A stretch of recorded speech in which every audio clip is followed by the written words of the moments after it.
Assalamualaikum warahmatullahi taala wabarakatuh. Kembali bersama channel Kebaikan Inhil. Seperti biasa yang akan membahas seputar pendidikan profesi guru atau PPG tahun 2021. Kali ini saya akan membahas soal tryout ujian pengetahuan PPG tahun 2021. Seperti biasa, video lanjutan soal nomor 31 sampai dengan 40. Jangan lupa Bapak Ibu tonton videonya sampai selesai. Terima kasih. Kita lanjut saja. Soal pertama, soal nomor 1. Perhatikan beberapa karakteristik Al-Quran berikut ini. 1. Kalam Allah diturunkan kepada Nabi Muhammad SAW. 3. Dimulai dari surah Al-Fatihah. 4. Diriwayatkan secara mutawatir. 5. Terdapat dalam mushaf. Unsur-unsur dari pengertian Al-Quran di atas perlu disempurnakan dengan unsur lain sebagai berikut, kecuali A.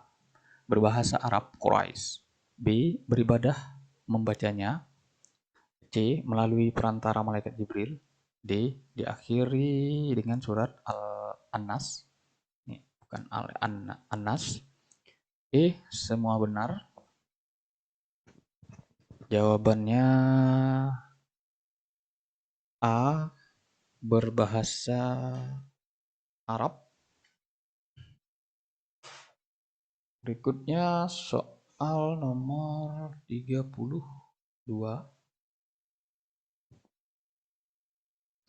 Menurut ketentuan ulama hadis, sebuah hadis bisa dinilai sahih apabila memenuhi 5 kriteria berikut. Kecuali sanadnya bersambung, istisal al-sanad. B. Moralitas para perawinya baik, adalah al-ruwat. C. Intelektualitas para perawinya mumpuni, lobit al-ruwat. D. Tidak janggal, adam al-sudud. E. Matanya tidak bertentangan dengan ayat Al-Quran. Itu jawabannya 32, kecuali berarti E. Matanya tidak bertentangan. Tidak bertentangan. Soal nomor 33. Sebuah hadis dinilai sahih jika memenuhi 5 kriteria. C. Sanadnya bersambung. 2. Perawinya dobit. 3. Intelektualitas perawinya. 4. Tidak janggal. 5. Tidak cacat atau illah.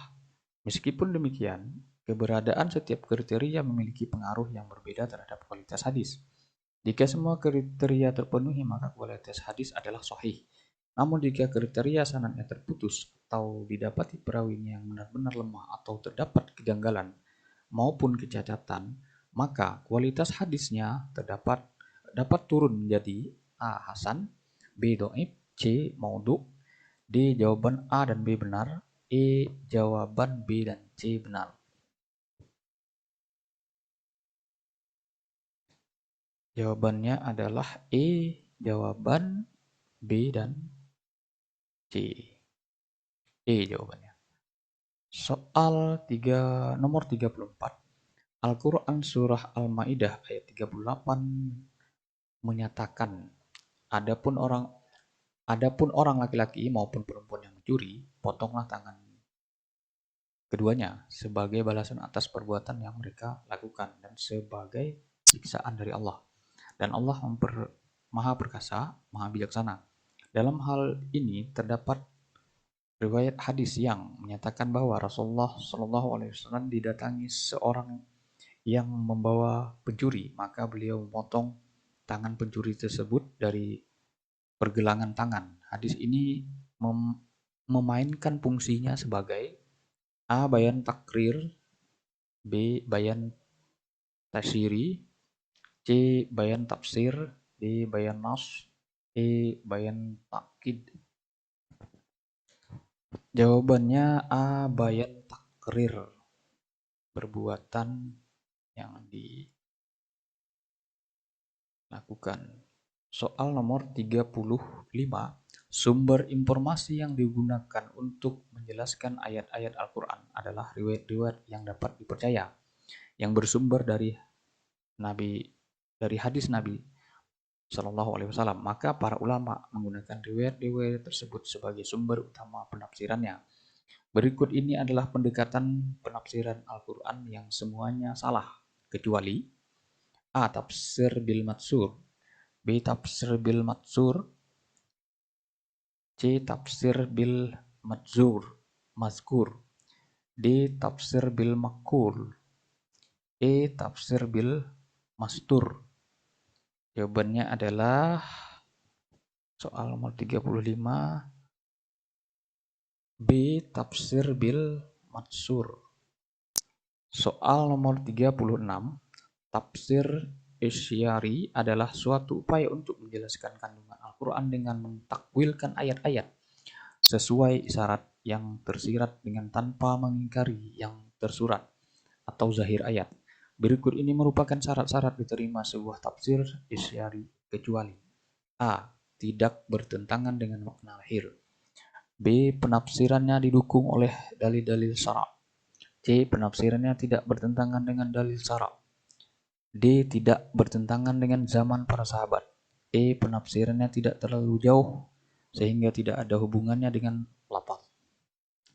Jawaban soal 36 adalah D. Tidak bertentangan.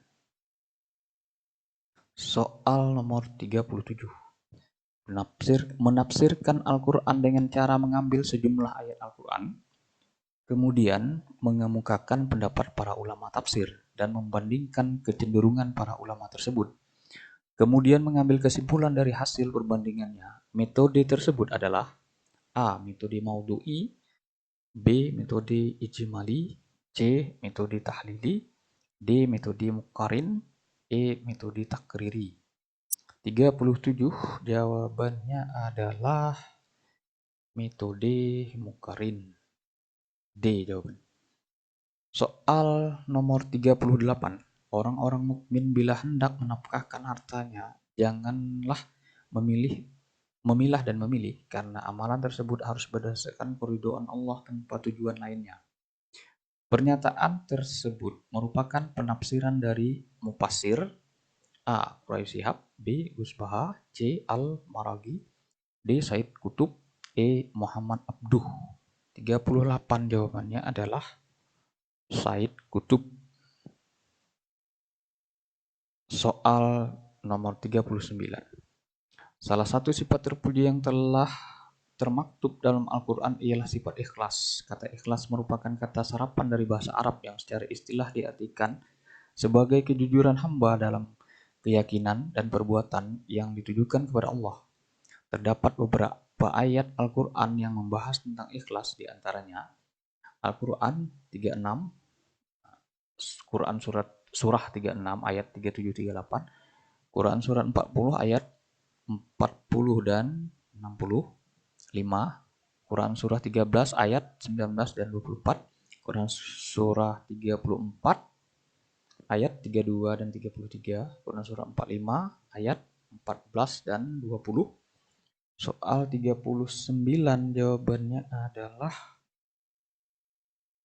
B. Quran surah 40. Ibu silakan cek. Soal terakhir.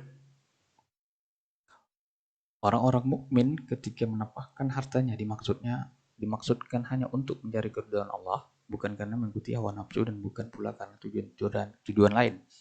Ia menginfakkan hartanya bukan pula bermaksud untuk mengungguli orang lain dan menyombongi mereka. Ia tidak melakukan infak melainkan semata-mata tulus ikhlas karena Allah. Karena itu hatinya merasa mantap bahwa Allah akan menerima sedekahnya. Karena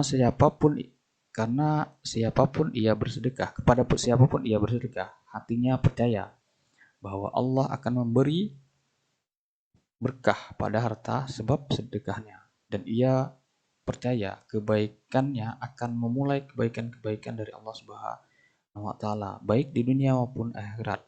Statement ini merupakan pendapat dari A. Mustafa Al-Maraghi, B. Ibnu Katsir, C. Al-Jalalain, D. Said Kutub, E. Manna Al-Qattan. Soal terakhir 40 jawabannya adalah Said Kutub. Demikian Bapak Ibu, semoga bermanfaat. Assalamualaikum warahmatullahi wabarakatuh.